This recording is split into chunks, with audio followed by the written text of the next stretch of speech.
जय हिंद दोस्तों स्वागत है आपका आपके अपने YouTube चैनल ज्ञानदेव होस्ट में। और इस वीडियो में मैं आपको बताने वाला हूं राजस्थान बिजली विभाग junior assistant and other post online form 2021 के बारे में कि कैसे आपको ये फॉर्म फिलअप करना है। तो आप इस वीडियो को देखते रहिए, मैं आपको इसके बारे में पूरी जानकारी देने वाला हूं जिससे कि आप इस फॉर्म को बिना किसी मिस्टेक के भर पाओगे। तो चलिए दोस्तों शुरू करते हैं। दोस्तों यहाँ पर अगर अभी तक आपने हमारे चैनल ज्ञानदेव होस्ट को सब्सक्राइब नहीं किया तो कर लीजिए, साथ ही साथ इस वीडियो को लाइक शेयर भी कर दीजिए। अब चलिए इसके फॉर्म के बारे में बात कर लेते हैं। तो यहाँ पर आप इसकी इंपोर्टेंट डेट्स देख लीजिए। आप लोग इस फॉर्म को 2 मार्च 2021 से लेकर के 22 मार्च 2021 तक भर पाएंगे। एज लिमिट यहाँ पर आपकी 18 से 43 साल के बीच रखी गई है। एप्लीकेशन फीस UR EWS के लिए 1200 रुपए है, SC ST BC PWD के लिए 1000 रुपए है। और पोस्ट वाइज वैकेंसी डिटेल आप यहाँ पर देख सकते हैं कि किस पोस्ट के लिए कितने पद निकाले हैं। नीचे आपको यहाँ पर पोस्ट वाइज क्वालिफिकेशन के बारे में जानकारी जानने को मिल जाएगी कि किस पोस्ट पर अप्लाई करने के लिए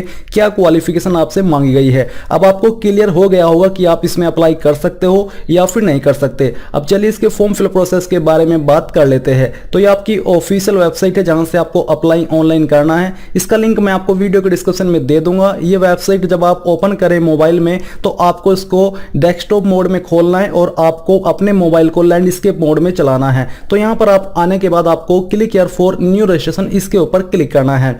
इसके ऊपर क्लिक करने के बाद आपके सामने जो बेसिक इन्फो का पेज है वो आ जाएगा। आपको सबसे पहले अपना फर्स्ट नेम एंटर करना है, उसको दोबारा से डाल करके यहाँ पर कंफर्म करना है। मिडिल नेम है तो डाल दीजिए, नहीं तो खाली छोड़ दीजिए। इसके बाद दोस्तों आपको अपना लास्ट नेम एंटर करना है और उसको दोबारा से डाल करके कंफर्म करना है। मोबाइल नंबर आप यहाँ पर अपना एंटर कर दीजिए, इसको डाल करके दोबारा से कंफर्म कर दीजिए। अगर आप इस नंबर के अलावा कोई और नंबर देना चाहते तो अल्टरनेटिव नंबर के अंदर दे दीजिए, नहीं तो आप इसको खाली भी छोड़ सकते हैं।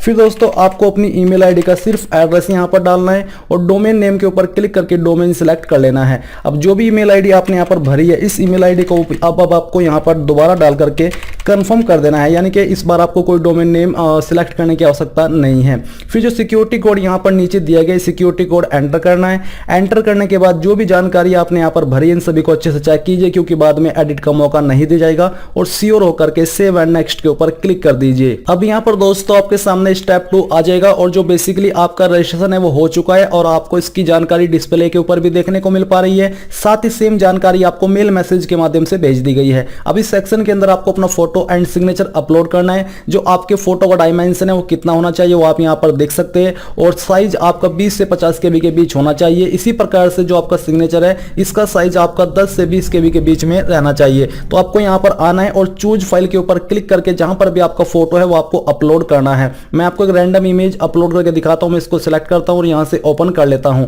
ओपन करने के बाद यहां पर फोटो आपका आ जाएगा। फिर आपको चूज फाइल के ऊपर क्लिक करना है और जहां पर भी आपका सिग्नेचर है वो सिग्नेचर यहां से सिलेक्ट करके उसको ओपन कर लीजिए, तो आपका सिग्नेचर यहां पर आ जाएगा। इसके बाद दोस्तों यहां पर आपको नीचे नेक्स्ट के ऊपर क्लिक करना है। नेक्स्ट के ऊपर क्लिक करने के बाद आप इस फॉर्म की सबसे महत्वपूर्ण जानकारी के ऊपर आ जाओगे, जो कि है आपकी बेसिक जानकारी। तो इसमें सबसे पहले आप यहां से पोस्ट सिलेक्ट कर लीजिए कि आपको कौन सी पोस्ट पर अप्लाई करना है। तो हम चलिए यहां से जूनियर असिस्टेंट सिलेक्ट कर लेते हैं।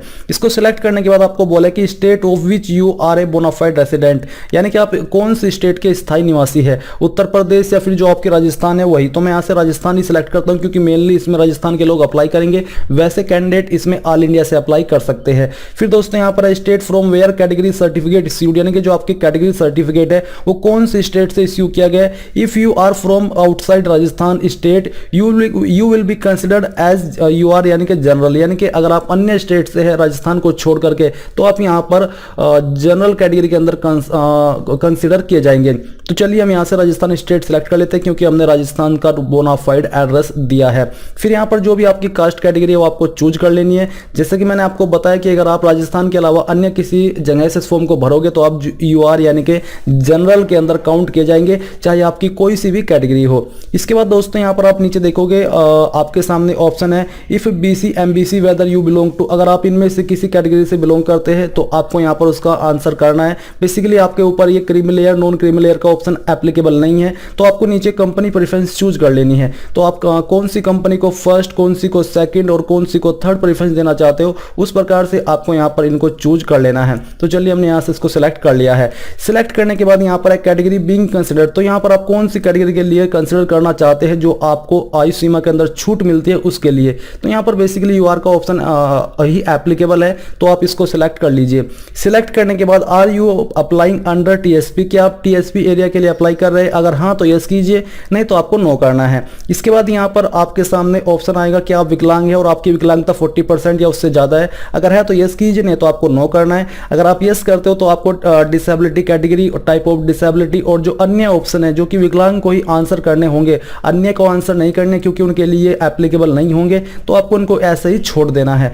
जेंडर आपका जो भी हो यहाँ से आपको चूज कर लेना है। इसको चूज करने के बाद नीचे है स्टेटस, मैरिटल स्टेटस, तो जो भी आपका स्टेटस है वो आपको सिलेक्ट करना है। Are you an employee of Vidyut Nigam limited, अगर आप है तो यस कीजिए, नहीं तो आपको नो करना है। फिर इसके बाद दोस्तों यहाँ पर आपका अगला सवाल है, are you an impressment served candidate who was not outraged before his conviction and was eligible for appointment, तो अगर आप ऐसे व्यक्ति है तो आपको यस करना है, नहीं तो आपको नो कर देना है। बेसिकली अगर आप फ्रेशर है, आपको कोई लेना देना इनसे नहीं है, तो आप इनको नो कर दीजिए, क्योंकि इसमें आपको फिर ज्यादा डिटेल में जाना पड़ेगा और डिटेल में जाने की आपको आवश्यकता नहीं है अगर आप फ्रेशर है। फिर यहाँ पर have you rendered service in the NCC, अगर आप ऐसे व्यक्ति हो तो आपको यस करना है, नहीं तो आपको नो कर देना है। फिर नीचे आता है are you an emergency commission officer, अगर आप हो तो यस कीजिए, नहीं तो आपको नो करना है। Are you an ex serviceman disabled ex serviceman, अगर आप ऐसे हो तो आपको यस करना है, नहीं तो यहाँ पर भी आपको नो कर देना है। नो करने के बाद do you want to apply under outstanding sports quota person, अगर आप ऐसे व्यक्ति हो जो मेधावी जो छात्र के लिए कोटा होता है उसके लिए अप्लाई कर रहे हो तो यस कीजिए, नहीं तो आपको नो करना है। फिर यहाँ पर आर यू अप्लाइंग अंडर शहरीज कैटेगरी, अगर आप ऐसे हो तो आपको यस करना है, नहीं तो यहाँ पर भी आपको नो करना है।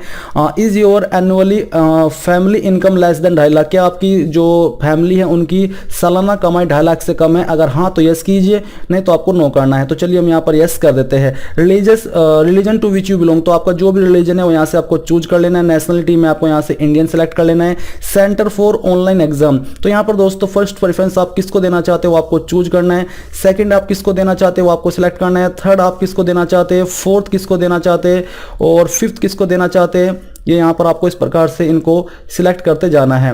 कि सिलेक्ट करने के बाद यहाँ पर दोस्तों नीचे आना है और नीचे आकर के आपको देखने को मिलेगी पर्सनल डिटेल, जहाँ पर आपको सबसे पहले अपनी डीओबी सिलेक्ट कर लेनी है, पहले डे फिर मंथ और इसके बाद में ईयर। फिर इसके बाद do you have twin brother sister, अगर आप जुड़वा हो तो यस कीजिए, नहीं तो आपको नो करना है। अगर आप यस कर रहे हो तो आपको जो आपका भाई या बहन है उसका जेंडर क्या है वो आपको यहाँ पर मेल फीमेल के अंदर सेलेक्ट करके बताना है। फादर नेम यहाँ पर आपको अपनी 10th की मार्कशीट के अनुसार भर देना है। आपकी माताजी का क्या नाम है वो यहाँ पर आपको डालना होगा। अगर आपने मैरिटल स्टेटस में अनमैरिड के अलावा अन्य कोई स्टेटस चूज किया तो आपको यहाँ पर अपने पति का नाम देना होगा। फिर नीचे दोस्तों यहाँ पर आपके सामने जो ऑप्शन है do you have a childhood, basically ये आपको तभी आंसर करना है जब आपने मैरिटल स्टेटस में अनमैरिड के अलावा अन्य कोई स्टेटस दिया हो। डिटेल्स ऑफ चिल्ड्रन भी आपको तभी देनी होगी, नहीं तो आपको इनको खाली छोड़ देना है। फिर यहाँ पर दोस्तों आपके सामने सवाल आएगा उन्हीं के लिए जो कि स्टेटस में अनमैरिड के अलावा अन्य कोई स्टेटस चूज किए हैं। Have you more than one wife husband living, अगर आप ऐसे हो तो यस कीजिए, नहीं तो आपको नो करना होगा। Have you accepted any dowry at the time of marriage, आपको इसका आंसर करना होगा। Are you married to a person already having a spouse living, आपको यहाँ पर यस नो में आंसर करना है कि आप ऐसे व्यक्ति से शादी नहीं किए हो क्या जिसके पहले से वाइफ हो। अगर आपको किए हो तो आपको यस करना है, नहीं तो आपको नो करना है।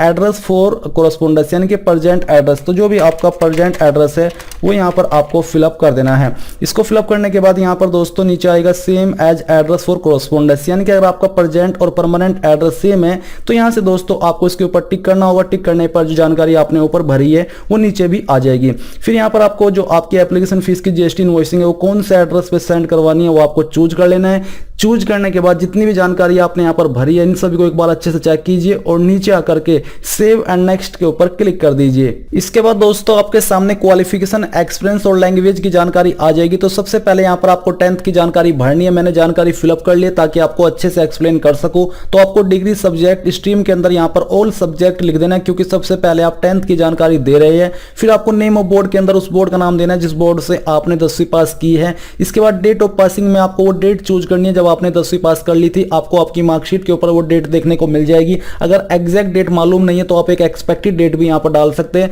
तब भी आपको कोई प्रॉब्लम नहीं आएगी। परसेंटेज ऑफ मार्क्स यहाँ पर एंटर कर दीजिए और आपकी जो क्लास थी वो आप चूज कर लीजिए अपने परसेंटेज के अकॉर्डिंग। इसके बाद आपको 12th की जानकारी देनी है। आपको यहाँ पर अपना स्ट्रीम चूज करना है। अगर इनमें से तो सिलेक्ट कीजिए, नहीं तो अदर्स के ऊपर क्लिक करके खुद से एंटर कर दीजिए। नेम ऑफ बोर्ड आपको सेम तरीके से भरना है और आपने 12वीं पास कर लिया या फिर कर रहे हैं वो आपको स्टेटस यहाँ से चूज करना होगा।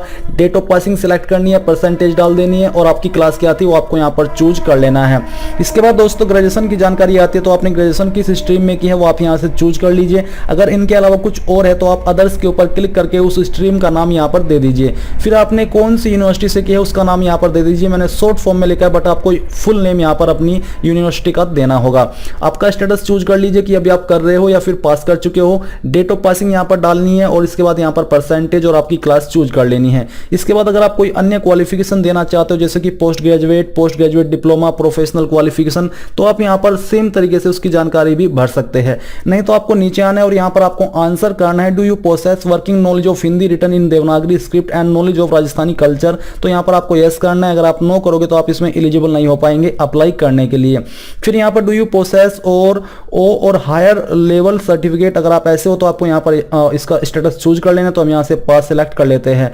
Do you have A certificate course on computer concept bye NILT in new Delhi, अगर आप ऐसे हो तो आपको यहाँ पर चूज करना है ये पास जो भी आपका स्टेटस है। नहीं तो आपको इसमें नो भी कर सकते हैं। तो यहाँ पर आपके कुछ ऐसे कंप्यूटर कोर्स है जिनके बारे में जानकारी दी गई है, तो इनमें से जो भी सर्टिफिकेट आपके पास है वो आपको यहाँ पर चूज कर लेना है। नहीं तो आपको उसमें नो सिलेक्ट कर लेना है। तो चलिए हम यहाँ से इसको सिलेक्ट कर लेते हैं। यहाँ पर आएगा have you completed appearing degree diploma certification, अगर आप ऐसे हो तो आपको उसको सिलेक्ट करना है, नहीं तो आपको नो कर देना है। नीचे दोस्तों आपको आना है और यहाँ पर एक्सपीरियंस की जानकारी आप देखोगे कि तो अगर आप एक्सपीरियंस की जानकारी दे रहे हो तो आप कैसे भरोगे वो आप देख लीजिए। आपको नेम ऑफ एम्प्लॉयर के अंदर कंपनी या फिर उस बंदे का नाम देना है जहां पर आप काम करते थे, डेजिग्नेशन में पोस्ट का नाम, और यहाँ पर यस के नीचे जो डेट है वो आपकी फ्रॉम के नीचे जो डेट है वो आपको वो डेट डालनी है जब आपने वर्क ज्वाइन किया था, और टू के नीचे डेट मंथ ईयर के जो सेक्शन है इसमें आपको वो डेट डालनी है जब आपने वर्क छोड़ा था, यानी कि जॉब छोड़ी थी। नेचर ऑफ ड्यूटीज आपको यहाँ पर लिखनी है, किस वजह से आपने जॉब छोड़ी वो आपको यहाँ पर रीजन ऑफ लिविंग में डालना है। और इसके बाद दोस्तों यहाँ पर नीचे आ जाएगी आपकी लैंग्वेज नोन, तो आपको जो भी लैंग्वेज आती है वो लैंग्वेज यहाँ पर एंटर कर दीजिए। वो अगर आपको रीड करनी है तो यहाँ पर टिक कीजिए, लिखनी आती है तो यहाँ पर, और बोलनी आती है तो यहाँ पर। इसके बाद जो सेकंड लैंग्वेज आपको आती है उस सेकंड लैंग्वेज को यहाँ पर लिख दीजिए और उसका स्टेटस भी यहाँ पर सेम तरीके से सिलेक्ट कर लीजिए। अगर आपको कोई थर्ड लैंग्वेज आती है तो वो आप यहाँ पर लिख दीजिए, लिखने के बाद उसका स्टेटस चूज कर लीजिए। अब ये जानकारी भी आपको एक बार चेक करनी है और नीचे आकर के आपको सेव एंड नेक्स्ट के ऊपर क्लिक करना है। अब यहाँ पर आपके सामने आपके फॉर्म का प्रीव्यू आ जाएगा जहां पर आपके द्वारा भरी गई सभी जानकारी को आप कंफर्म कर सकते हैं। तो आपको यहाँ पर नीचे आना है, I confirm that this is my photo, यहाँ पर टिक करना है और बाकी की जानकारी भी आपको कंफर्म करते हुए स्पेलिंग वाइज अच्छे से नीचे आना है। और नीचे आकर के यहाँ पर आपको डिक्लेरेशन में आई एग्री के ऊपर क्लिक करना है और I confirm that this is my signature, यहाँ पर भी आपको टिक करना है और पूरी तरीके से श्योर होकर के कि यहाँ सभी जानकारी सही है और उसके बाद में कोई चेंजेस नहीं करना चाहता, तब आपको फाइनल सबमिट के ऊपर क्लिक करके यहाँ से ओके कर देना है। ओके करने के बाद आपको यहाँ पर लेफ्ट थंब इंप्रेशन और हैंड रिटन डिक्लेरेशन अपलोड करना है। तो यहाँ पर आपको उसको कैसे अपलोड करना है वो भी आप यहाँ से देख लीजिए। तो यहाँ पर दोस्तों आपको क्या करना है, आपको बाएं अंगूठे को एक ब्लैंक पेज पर लगाना है और लगाने के बाद आपको उसको स्कैन करके यहाँ पर अपलोड करना होगा। तो उसका जो प्रीव्यू है वो आपके सामने कुछ इस प्रकार से आ जाएगा और यहाँ पर वो आप जैसे ही अपलोड कर ले इसके बाद आपको अपना हैंड रिटन डिक्लेरेशन अपलोड करना है। तो आपको क्या करना है, उसमें क्या लिखना है वो आप देख लीजिए। आपको एक ब्लैंक पेज यानी कि कोरा कागज लेना है, उसके ऊपर आपको ये लाइन लिखनी है जो कि ऊपर दी गई है, जैसे कि आई अमजद मलिक, यहाँ पर आपको अपना नाम रिप्लेस कर लेना है।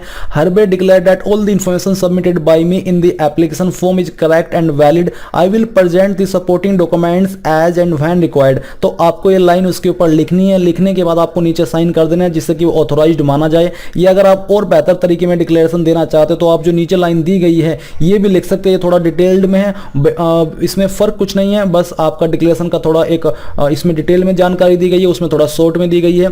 तो आप इनमें से कोई भी कोई भी डिक्लेरेशन दे सकते हैं और उसको यहाँ पर लिखने के बाद स्कैन करके आपको अपलोड करना है और फिर यहाँ पर आपको सिक्योरिटी कोड डालने के बाद सेव एंड नेक्स्ट के ऊपर क्लिक करना है। यहाँ से आपको ओके करना है और ओके करने के बाद आपके सामने फीस का अमाउंट आ जाएगा। अब यहाँ पर जो सिक्योरिटी कोड दिया गया है सिक्योरिटी कोड आपको यहाँ पर डालना है और डालने के बाद यहाँ से आपको आगे बढ़ जाना है। तो चलिए हम यहाँ से आगे बढ़ करके सबमिट के ऊपर क्लिक करते हैं और यहाँ से ओके कर देते हैं। अब फाइनली आपके सामने पेमेंट का पेज आ चुका है। आप इनमें से जिस माध्यम से चाहे अपनी एप्लीकेशन फीस जमा कर सकते हैं, चाहे वो डेबिट कार्ड हो, चाहे debit card plus ATM pin हो, इंटरनेट बैंकिंग हो, वॉलेट कैश कार्ड हो, क्यूआर हो या फिर यूपीआई हो। मैं आपको प्रेफर करूंगा कि आप इंटरनेट बैंकिंग के माध्यम से फीस को जमा करें, क्योंकि इसके माध्यम से फीस जमा करने पर बहुत ही कम चांसेस होते हैं फीस के अंदर एरर आने के, इसलिए आप इस माध्यम से फीस जमा कर लीजिए। या फिर आप अन्य माध्यम से भी कर सकते हैं, ऐसा नहीं है कि उनमें भी प्रॉब्लम आ ही जाएगी।